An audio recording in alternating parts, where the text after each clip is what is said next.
cuts. Okay, it's on. So let's start. And today we are doing.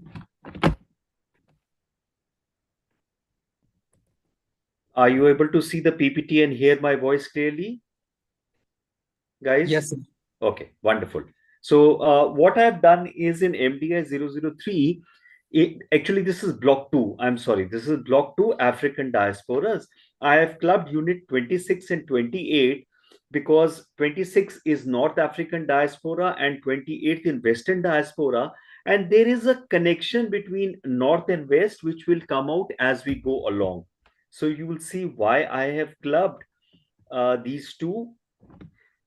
So let's start. As I keep doing, always have a tie back in terms of what we have done a little bit earlier. But here, because this is a new block on Africa, a little bit about history of African migration.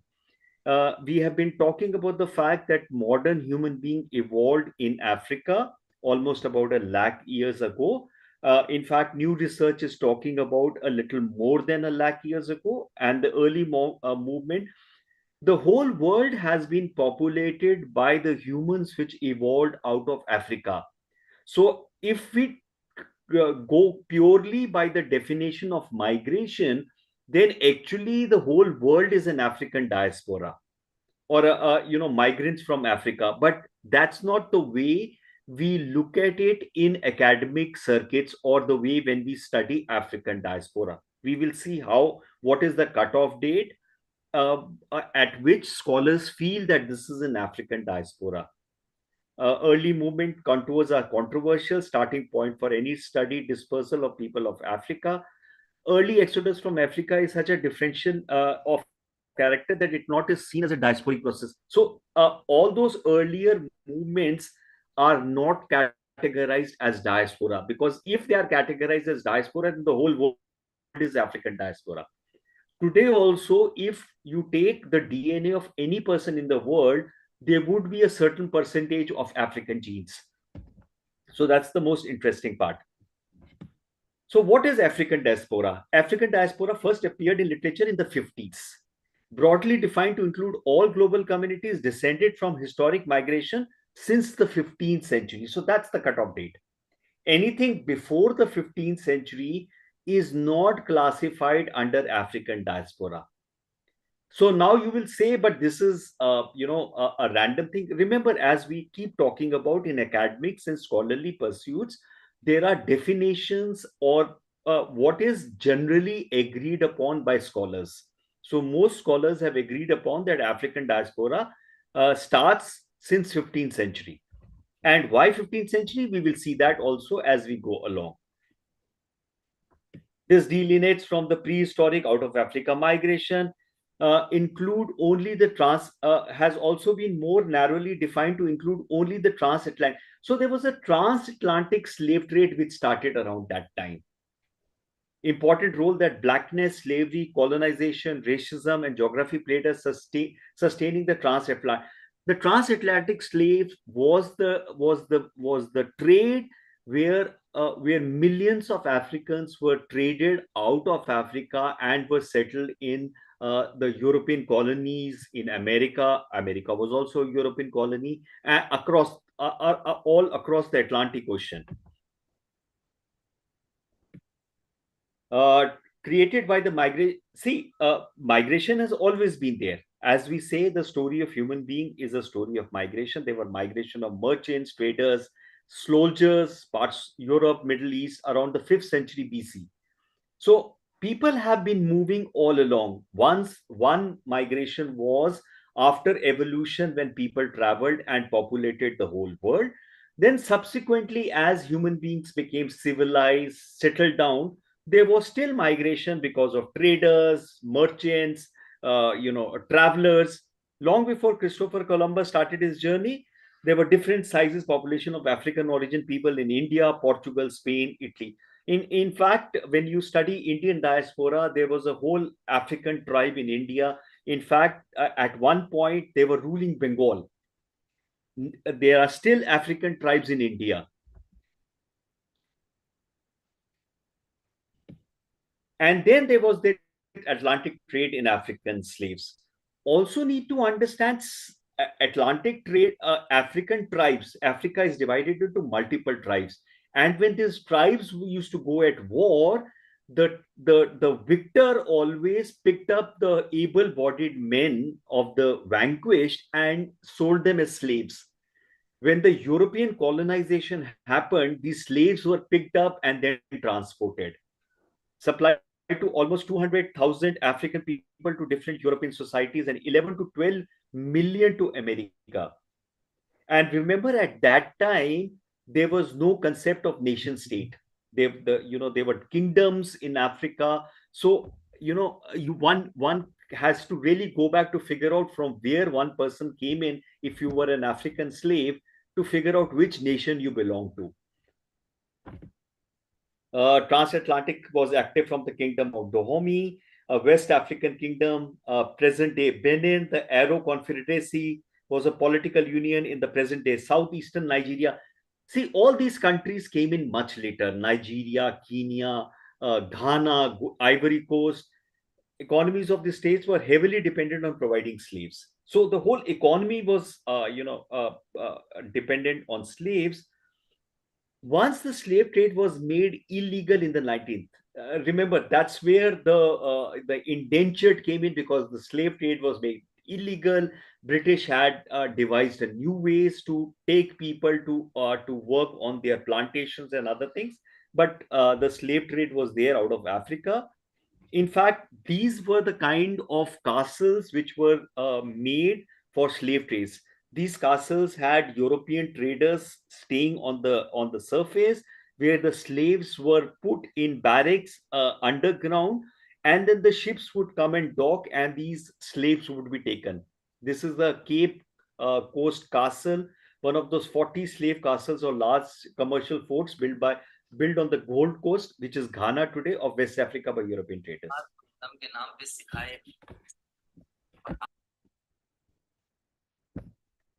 So this is how slave trade used to happen, and this is the kind of infrastructure that was built by the European traders for promoting slave trade. So, African cultural theorist George Alexander Shepard was of the opinion that the term African diaspora did not emerge in the Anglophone world in the 50s and 60s.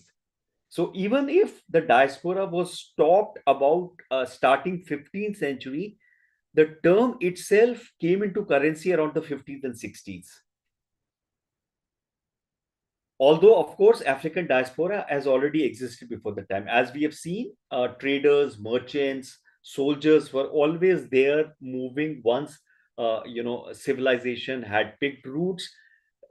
The nation states were still not formed, but the word of African diaspora came into currency in 50s and 60s. So let's look at unit 26 first, the North African diaspora. I've split up into 26 North African and West African, and you will see some sort of a reason why this merging is happening. Geographical spread of North African diaspora, current engagement. So first, let's first understand the North African diaspora. North African includes countries like Algeria, Egypt, Libya, Morocco, Sudan, and Tunisia. Migration strategies were implemented in multiple countries in the early 50s, played a role in individual countries' social and economic development. Recent changes in migration policy have large effects on the number of migrants. Remember, Arab Spring started in Tunisia. It affected countries of Egypt, Libya, Algeria, Morocco, Sudan also are part of North Africa. So this is what is North Africa. As per this unit, see, again, one needs to understand based on which perspective you could include a couple of other countries, or you could remove Sudan. But as per this unit, this is what is, or the larger definition of North Africa, this is what is North Africa.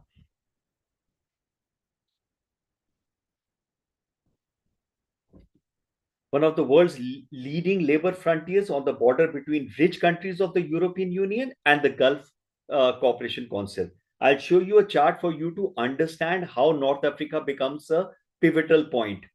Significant migration, not only in response to a demand for labor in EU and GCC country, fundamentally change the socio-economic development in the region they are coming from. So this is how it is.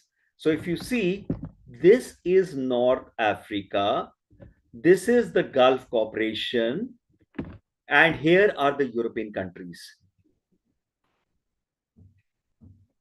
So the Gulf, the European countries, and this is the strategic location of North Africa.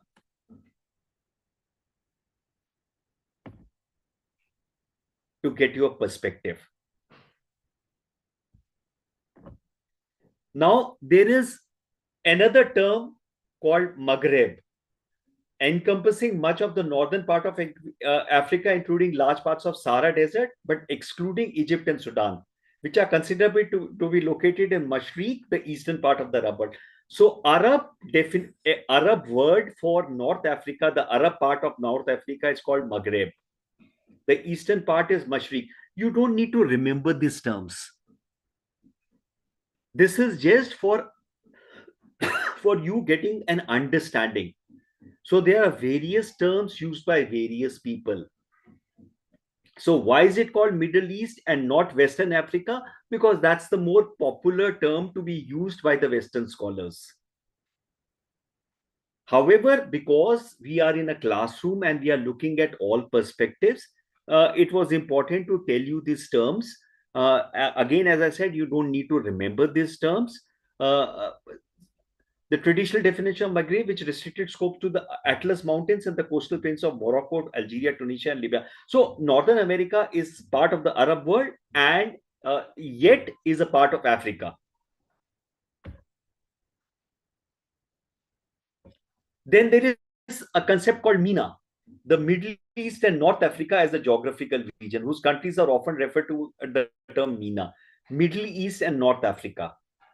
So in various forums, you will hear these different terms. And that is why it was important to introduce these terms. Regional identify MENA is often used in academia, military planners, disaster relief, media planning, and business writing. The region shares a number of cultural, economic, and environmental similarities across its comprising countries. And so if you see, that's how the world became all the more interconnected and globalized, because cultures are connected to each other. Wana is equal to Mida. So what is Western Africa and North Africa? No. So Western Africa is different. Priyant, we will come to countries which come in Western Africa. MENA is, Priyant, MENA is Middle East and North Africa.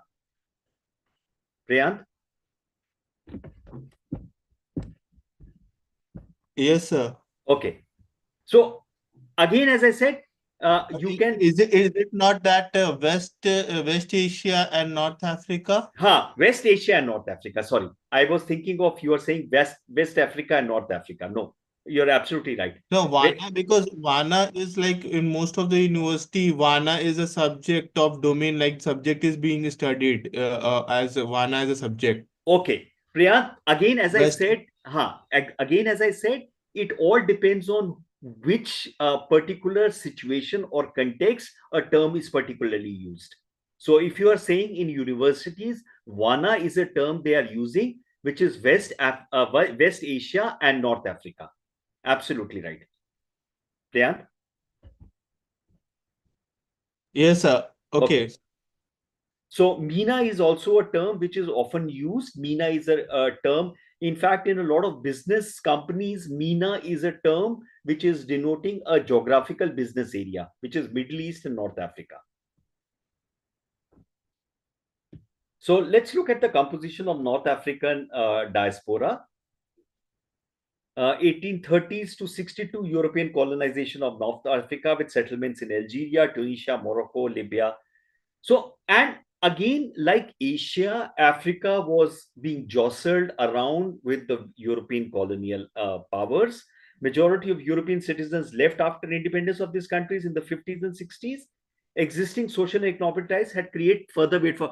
So that is why the colonized country and the colonizers made this bond. So today, for example, India and the United Kingdom share a certain amount of similarity, and you will see a lot of Indians in United Kingdom, because there was this bond. So similarly, where French were there, or where Italians were there, or where Germans were there, a natural bond got created.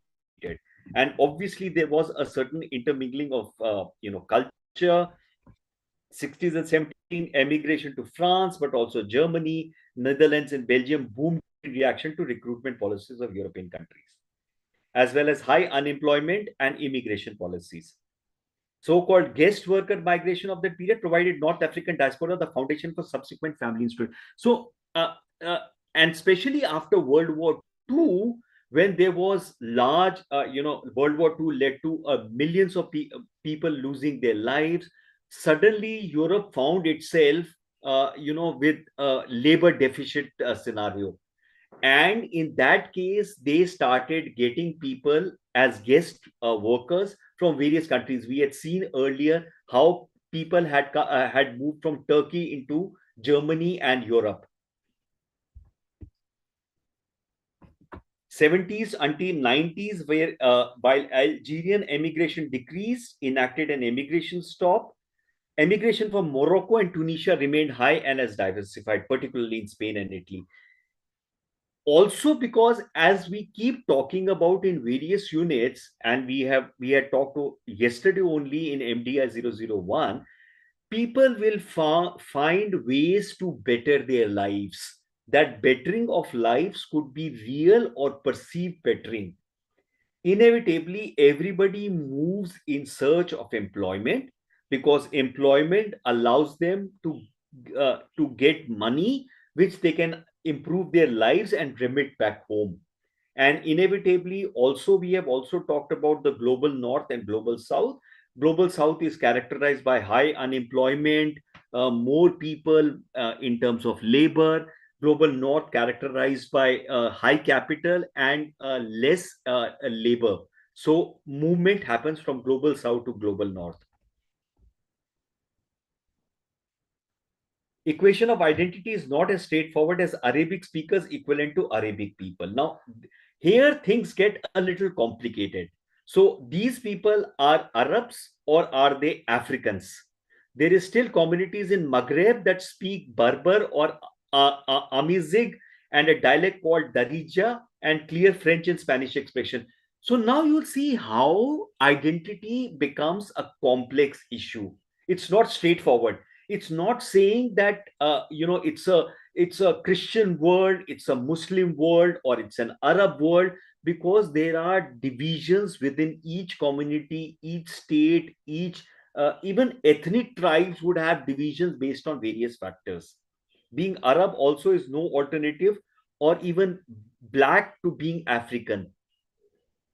And then you will see that these identities play a part in diasporic formations, in identity formations and diasporic formations. For example, every Indian which goes out of India does not categorize Indian is one identity as a nationality, but then there are sub identities of Telugu, Tamil, Malayali, Punjabi, and so on and so forth. Then there is further divisions of caste, of religion, and so on and so forth. So identity becomes an extremely complex issue. Uh, let's look at the Moroccan diaspora. Estimated 5 million Moroccans live abroad, majority being in Europe, especially France. France had colonized Morocco. Moroccan diaspora factor to consider in government policy making. So this is a news item from one of the websites of Morocco. And as we keep talking about, every country today in the world is now waking up to understand the potential of diaspora. And they are bringing out policies to engage with the diaspora. Center for Migration, for centuries, it has hosted different people. France with 33%, Spain with 26%, Italy with 16%, most important. And again, as I showed you, North Africa comes right on the pivotal point between European Union and the Gulf Cooperation Council. In Belgium, Moroccan population is the highest. 4% of Belgian population have Moroccan dual. So Morocco gives dual citizenship. 5% of Moroccan expats live in distant North America regions. Only 6% live in MENA countries. So this is some statistics in terms of where the Moroccan diaspora is. At the Policy Center for the New South puts it, Moroccan migrants ease the country's chronic unemployment problem, invest in home country, typical visit Morocco as tourists, which is again very common for diasporas across various countries. 2018, Moroccans abroad sent home remittances worth 6% of national GDP. Usually retain close links, help in direct ways to force trade and third party investment, again, which are factors common to all diasporas and homelands. Diaspora has changed considerably since Second World War when blue collar workers moved to Europe to help rebuild. Today's population living abroad, increasing the price of highly educated young professionals, which also is something very similar to a lot of countries in the whole world South, including India. The initial migrants who moved were of different profile. The ones which moved post 60s, post 90s have a different profile. A little bit about the Tunisian diaspora. Hang on, there is some comment. Okay. Just a minute. So there is the Tunisian diaspora, history of emigration to European Union, emigration of young Tunisians. Remember, Tunisia before the Arab Spring was a dictatorship. In fact, the dictator sitting in Tunisia was sitting there for decades. And Tunisia was the start of the Arab Spring when this particular street vendor set himself on fire in front of the, again, mass unemployment, corruption, things which plague various nations. Civil war in neighboring Libya prominent 700,000. Libya went through this process of Arab Spring, went through a civil war. Syria has just come out of a civil war, and all these conflicts led to a lot of people moving out. The African or Arab state as a complex, powerful actor, not just a passive implementer of European policy demands. How migration policy can constitute an asset for authoritarian regimes in European neighborhood to consolidate power. All these North African states were authoritarian regimes. What was Libya, what was Algeria, what was Tunisia, and how they were using a migration policy as an asset. So there is this research which has been done by various people, has dissected the role of civil society actors, showcasing how they can both resist and reinforce European externalization goals through their actions on the ground. Now, how we understand and how we interpret media which is coming our way. So, for example, in India, there is this large debate which is happening currently in terms of the Delhi elections and the Delhi politics, in terms of welfareism, in terms of freebies, how these debates are structured or framed vis-a-vis Western policies. A lot of times, a Western policy or the Western narrative influences national understanding or national narratives. One has to see that. Immigration and emigration were intrinsically tied to the revolutionary movement, and freedom of mobility was a core request of the revolution. And how migration or mobility itself becomes a kind of a resistance. Yet, despite the initial politicization of migration and civil society engagement, attempts at liberalization policy remain unsuccessful a decade after revolution. So this is almost when after the Arab Spring started in Tunisia, the dictator was overthrown, a new government came in. Remember, to do meaningful changes in a state, in a society, requires time. It also it also is based on the interference by external powers. Remember, external powers look at their own interests, they do not look at a national interest. So all these things in terms of research comes out.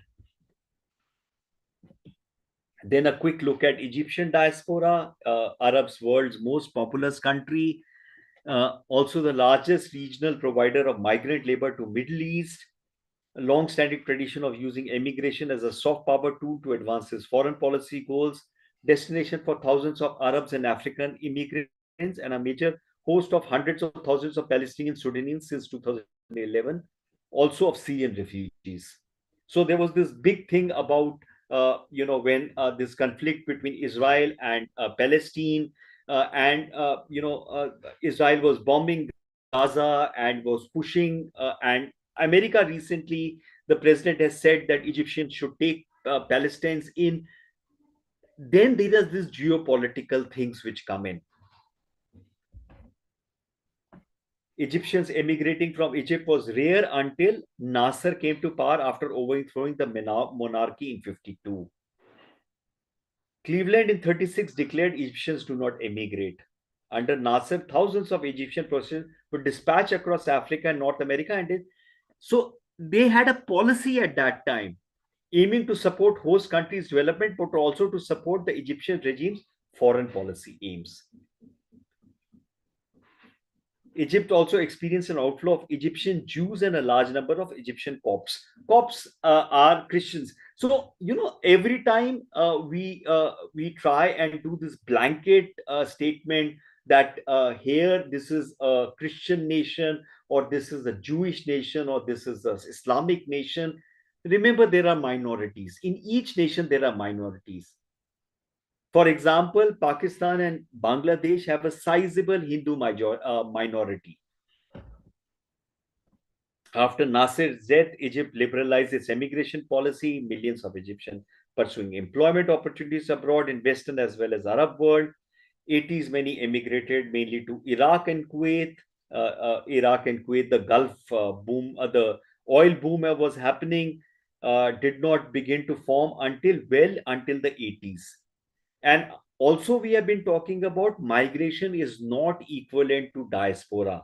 Diaspora formation happens because of certain reasons. All migrants do not come under the diaspora formation. In 2011, Egyptian diaspora communities around the world mobilized in the context of Egyptian revolution. 2011 was the time when the Arab Spring happened. And all these countries, diaspora population became a very focal point in terms of supporting these revolutions. But if we remember, the Egyptian revolution led to the overthrow of the dictator, which was followed by elections, and subsequently again the army took control. And end of 2016, Central Agency for Public Mobilization stated that there are 9.47 million expats in Arab world, in America, in Europe. Abroad contributed actively to the development, which is a very common thing that we've seen across all diasporas. Now, here the interesting part is Egyptian in neighboring countries face additional challenges with abuse, exploitation, or ill treatment of Egyptian workers. So, in spite of the fact that there is an Arab identity, yet there is exploitation and ill treatment. So, again, a lot of times this thing about a particular identity does not mean. For example, in America, there was recently a case of caste discrimination by Indians, and an Indian went to court on that. So, in spite of the fact Indians are a minority in America, these Indians who traveled outside as migrants actually were practicing caste discrimination on another Indian. The Egyptians, for their part, object to what they call the southernization of their culture due to Saudi Arabian petrodollar flush, the geopolitics which come about. So in spite of the fact they have an Arab identity, in spite of the fact they are in the same region with shared culture, there are other things which happen. Twice Libya was on the brink of war with Egypt due to mistreatment of Egyptian workers. When Gulf War ended, Egyptian workers in Iraq were subject to harsh measures and expulsion. So, irrespective of the fact, a similar region, almost very similar cultures, there are all these, skirmishes which happen. So, let's now look at the West African diaspora. Uh, Again, start with to define what we define as West Africa. So, this is how West Africa is defined. Again, this is how it is defined in the unit. Otherwise, West Africa can be this whole region, but the unit only defines this. These are the countries which come in West Africa. In fact, all these countries, this coast, this particular coast, the Atlantic coast, was the site of African slave trade. So this, and remember, these countries came in much later. The African slave trade was much earlier. So in fact, a lot of African Americans wouldn't even know from where they are because they are second or third or fourth generation. So this is West Africa. As defined by United Nations, West African region consists of 17 countries, occupies 1/5 of Africa, a victim to slave trade, colonization of 1,000 years. Kingdom of Ghana was the first empire which dominated the West African region. So essentially, these were not nation states; these were kingdoms. Followed by Soso Empire, Mali Empire, later flourished for several centuries. 15th century, the Songhai Empire based in Gao emerged as superpower region. Again, these are some things that you don't need to remember. What we need to remember is the fact that before the nation states came in, there were these various empires which were there, and then Portugal, France, and Britain emerged as major trading powers, and they played a major role in the slave trade. So this is how the Songhai Empire was there, comprising various West African countries.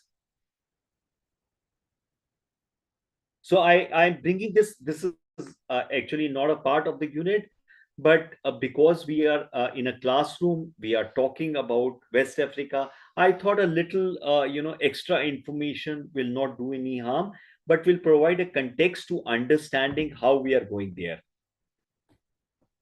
French and British forces were major powers during colonial rule. After World War II, there were several nationalist movements across West Asia.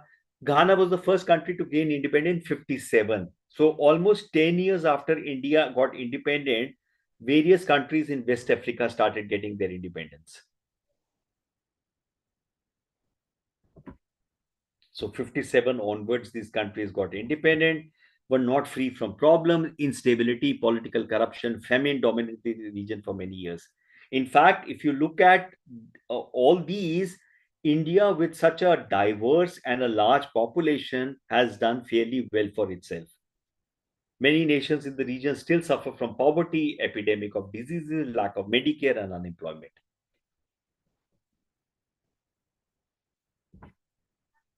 A wide variety of indigenous people, cultures. There are similarities in terms of dress, cuisine, and musical. There is a traditional djembe drum. It's called djembe, D silent.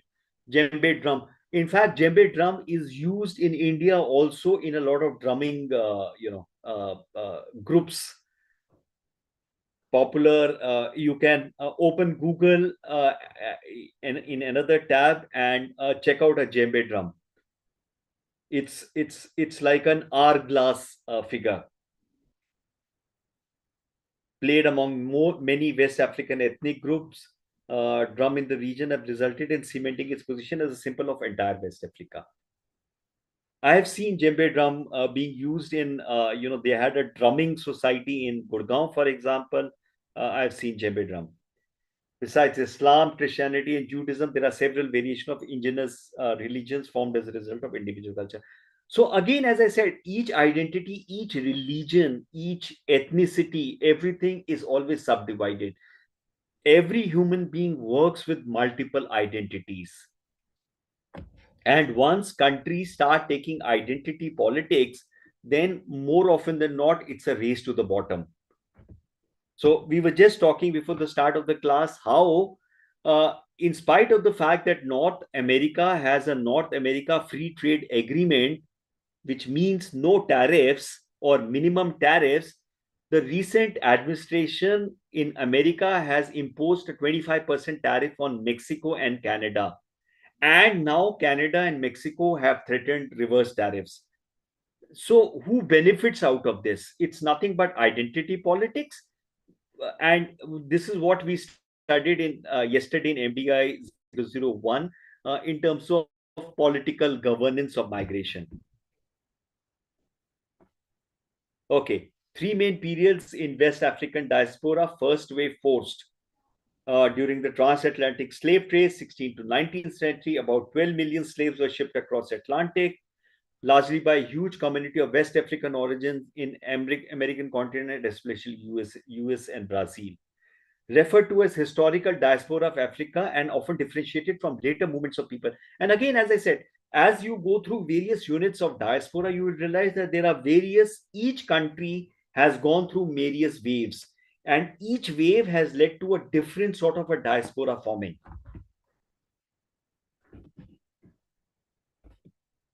Second wave was voluntary, first wave was forced, so second wave was voluntary.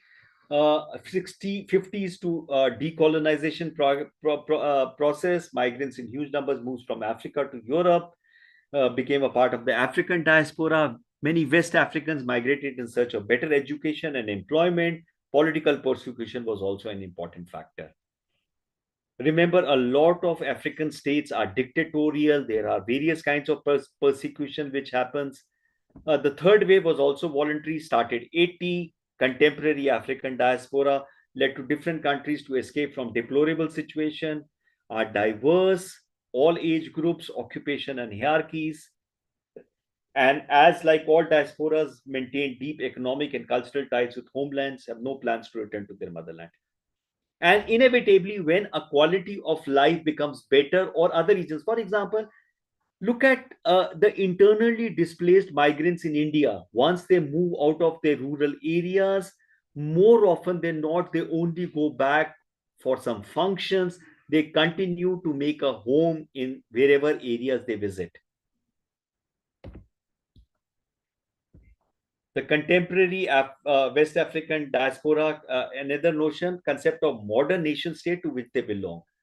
Remember earlier, there were no nation states, there were these kingdoms, political and cultural essentials of their travel and networking. So, what the countries today are doing is they are calling back and saying to the African American that you are actually a part of our country, come and work it. So, we will see how they are doing that. West African diaspora can be divided into three categories: diasporas of colonization process, diasporas of decolonization process, resulting from the struggle for independence and during structural adjustment due to disruption of colonial conquest. So, three types of that. Again, these are all academic classification based on studies, based on researches, based on definitions that have been provided by academicians. Migration and alternate viewpoint. So, this becomes interesting. Grew considerably during the closing decades of the 20th century. Britain and France, the old colonial superpowers, host large number of West African diasporas.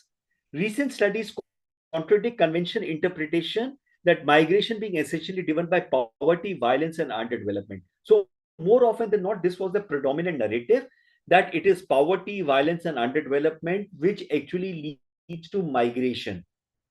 What actually happens is recent increase in West African emigration is explained as a result of process of development and social transformation. In fact, we can see that in the state of, let's say, Kerala. Kerala is already highly educated, and as more development happened, more Keralites were migrating abroad. These have increased just Western capabilities and aspirations to migrate. Trend which is likely to continue in the future. Increasing income, education, and access to information and networks have increases migrants' capability and aspire to migrate. So you see, again, which clearly brings out the fact that human beings constantly move, migrate. So unless a nation continuously looks at a vision which allows people to fulfill their aspirations, so aspirations keep on changing, aspirations keep on growing. So you provide, a nation provides a citizen one thing, the aspiration of the next generation will be much more than whatever is being provided. And if a nation is not able to provide, then people will move. So that's the alternate viewpoint. So a lot of scholars felt that if a nation gets developed, or industries are provided, or this is done, that is not a sure short way of stopping migration. So one has to do more study than the old viewpoint. So let's look at a couple of West African diasporas. The Ghanaian diasporas, no official definition of Ghanaian diaspora. Term is used either very broadly or in a very marginal sense. Because, for example, a lot of African slave trades happened out of Ghana, which were not necessarily from Ghana, but from other regions of Africa who were channeled through Ghana. Ghana state agencies often use it, referring to all people of African descent, particularly African American diaspora, in an effort to attract resource. So, what the country is doing is it is addressing all African American and say, "You are from Ghana, please come back," so that they are able to get resources and potential foreign investments. There is also a narrow understanding of the term Ghanaian diaspora, referring to only Ghanaian citizens who had left the country and largely neglecting the huge number of Ghanaian community residing elsewhere. So again, this can also result to focusing on what. Have you noticed there is this Hindi movie called Pardesh, and in this Hindi movie Pardesh, the the filmmaker have framed the Pardesi as one coming from US and not from other countries. It's a very interesting way this framing has happened. So, so again, our understanding of how we understand and frame an issue, how scholars frame an issue, how the state policy frames an issue, becomes interesting in understanding various things. Ghanaian diaspora largely constitute the educated middle class and the unskilled working class, left the country during turbulent years of political instability. Trend among Ghanaian diaspora, especially allied, to return back to their home country. So there is a trend which is happening in terms of the elite coming back. Recent years, there's an inclination even in the middle and the working class Ghanaians to return back to the country, because there's an active encouragement by the Ghanaian state to get back its diaspora. Several of the returned professionals have become political and business elites, indicate that 60% of country's political elites and middle class were trained and educated in the West, and some point of that, which is what China did. China got a lot of its diaspora to come back and invest, and in fact, their cutting edge AI research is being done by a lot of diasporas.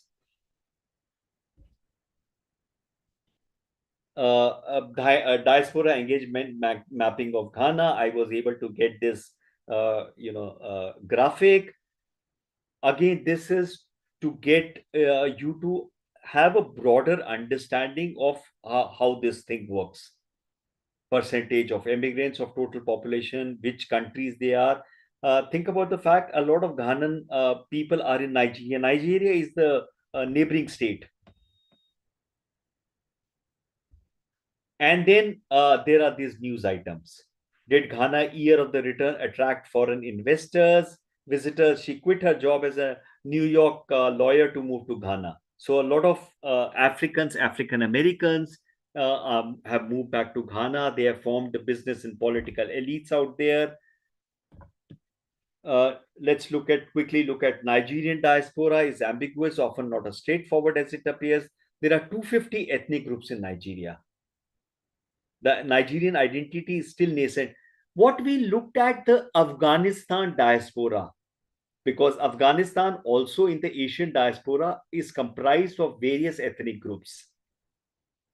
Because Afghanistan was constantly in conflict since decades, the whole concept of Afghanistan diaspora did not come same as with Nigeria. Nigerian identity is still nation, uh, dominant ethnic groups after independence, but these groups are often challenged by minority ethnic groups. So again, nation identity, ethnic identity. The ambiguity in defining has attributed difficulties in measuring exact size of its diaspora. There are about 15 million Nigerians in diaspora paying an estimated 25 billion in annual remittance. Fifth largest receiver of diaspora remittance. Remember, India is the number one in terms of diaspora remittance. In a research of this Nigerian scholar, Nigeria is one of the largest African diaspora, has developed dense transnational networks engaged with state and their homeland in complex and sophisticated ways. This is a 2017 research. This is available on Google. If you search, you can find out. Ogen 2017. Washington-based Migration Policy Institute are most educated immigrant group. Nigerians in United States are the most educated immigrant group, 61% holding at least a bachelor degree, compared with 31% of the total foreign-bound population. So that's what this Migration Policy Institute tells about. Where is Nigerian diaspora? Meet some of the Nigerians who fly two flags. Identity. So is it a lot of people would not consider classifying themselves as a Nigerian diaspora, but maybe would call themselves as British or British Nigerian or British African. So actor and filmmaker Ejiofor, I don't know how to pronounce it, was born in East London to parents of Igbo descent. Four-time Grammy Award winner, professionally known as Sade, was born in Nigeria before moving to Essex, England, an entrepreneur, rapper, and singer. So they would call themselves British, British African, or how do they call themselves? See, again, it's how you negotiate your identity. Reason for emigration from Nigeria is education. Young families leave in order to offer more opportunities. A very common story that we keep repeating in various diaspora formations. Destination for is Canada, followed by US, UK. Found a 2020 study. Other popular destinations is Australia, Germany, Spain, Italy, and South Africa. Which is again a story which you will keep hearing unit after unit. Obasanjo, the former president of Nigeria, declared July 25th as Nigerian Diaspora Day. 2005, expat Nigerians are actively involved in nation building as entrepreneurs, professionals in various sectors, several categories of Nigerian diaspora, diaspora by country, people of Nigerian. So that's how identity is negotiated. You can call them as Nigerian diaspora by country, people of Nigerian descent, Nigerian immigrants, Nigerian expats, etc. And similarly, we are, people of Indian descent or Indian Americans. So there are various ways of categorizing them. Further subdivided into three large ethnic groups: Igbo Americans, Yoruba Americans, or Hausa Fulani Americans. Another identity. In Britain, Nigerian diaspora is known as British Nigerians, and their category name is British people of Nigerian descent and Nigerians of British descent. So now you see that further complicates in terms of identity formation. And then also you need to understand certain people would not like to be identified with their home state. That puts them at a disadvantage. Okay, so summing up, African diaspora is largely referred to describe voluntary and involuntary dispersion of people from Africa to other parts of globe. Present day North African countries are countries of origin, transit, and destination for citizens from sub Saharan countries. Regions of countries, migration security policies driven by dynamic combination of various migration patterns. Number of young people from North Africa seeking to make their way to Europe uh, has increased over the last. In fact, as I put out that alternate viewpoint, prosperity, better education has allowed young people to now get more information and look at doing more migration, because now they have not only the information but the resources to migrate. Remember, we talked about the fact that migration is an expensive proposition. You need money for passport, for visa, for ticket, for other needs. West African diaspora can be divided into three periods: first wave of forced, second and third wave of voluntary, which could be late colonial, post independence, decolonization process, contemporary African diaspora. New West African diaspora, most popular and active communities of people. In Asia is a key development. Formation of West African diaspora in Asia is a key development of recent past. West have deep cultural impact on host societies. Ghanaian and Nigerian diaspora have been the central focus of diaspora studies. There are other countries, Mauritania, we didn't look at, Ivory Coast, so and so forth. There are other countries. Only two countries were looked at. Ghana is historically known as Gold Coast. Nigeria was nicknamed as Giant of Africa. There are some books in case you would like to, if you are able to get some books and you would like to read more. There is a book on African diaspora, slavery, modernity, and globalization by Toyin Folola, in all likelihood, an African scholar. Women in Africa and African diaspora. Again, when we look at the women, the gender experiences are totally different. What men would go through, what women would go through, uh, are totally different. Remember, because there are ethnic tribes, there are ethnic cultural things which happen, which influence diasporas or migration in different ways. There are some references and suggested reading in your unit. You can, once you have a unit, or if you do not have the unit, you can download it from eGyan Kosh. So there are various references and suggested reading, and I have come to an end. So in case there are any questions, let me switch on my video. Hi guys, any questions? One thing you will see as you go along with various diasporas that you are studying in various units, be it African, be it Asian, be it European. One, there are some common threads people are looking in terms of doing better. That better could be real or perceived. Inevitably, we have heard terms like global north, global south. Again, north and south need not be geographical areas, but countries. The north is countries with a high capital, labor shortages, and global south is countries with low capital, more amount of unemployment and labor, and inevitably there is movement. Remember, movement always happens from whatever is available in more quantities to places where it is less, and movement will continue to happen. So one common story is movement.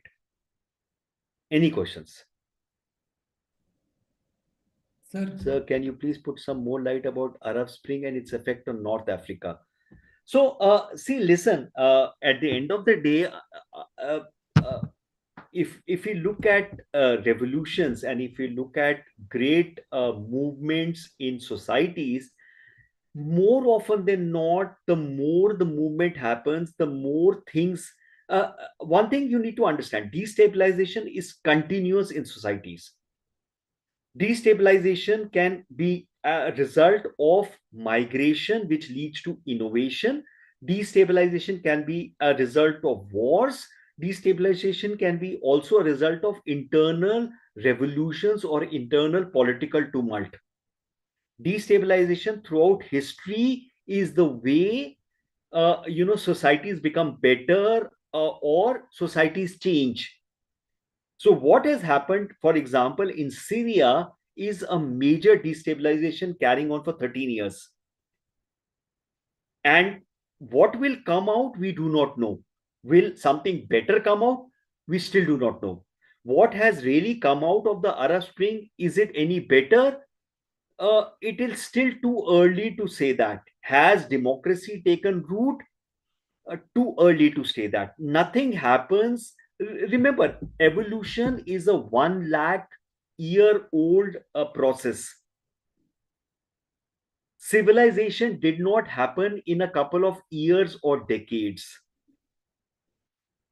A movement from hunter gatherer into farming happened over hundreds of years.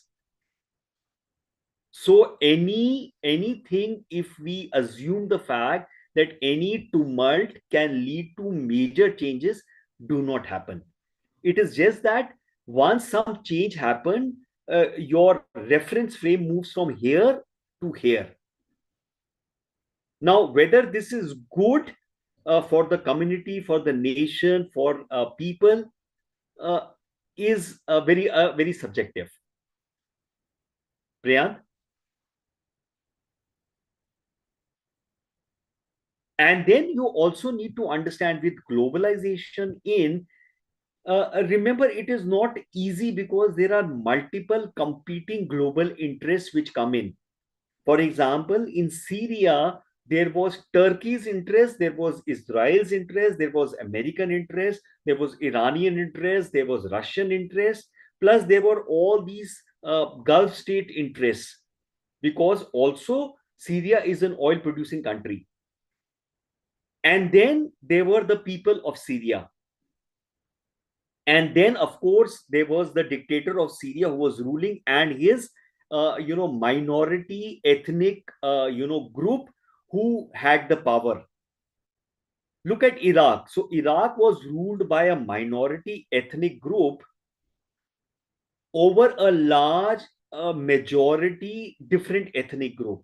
Now, once America destabilized Iraq in terms of removing Saddam Hussein, it led to other movements happening. Once there was a power vacuum, it was taken by other groups, non-state actors.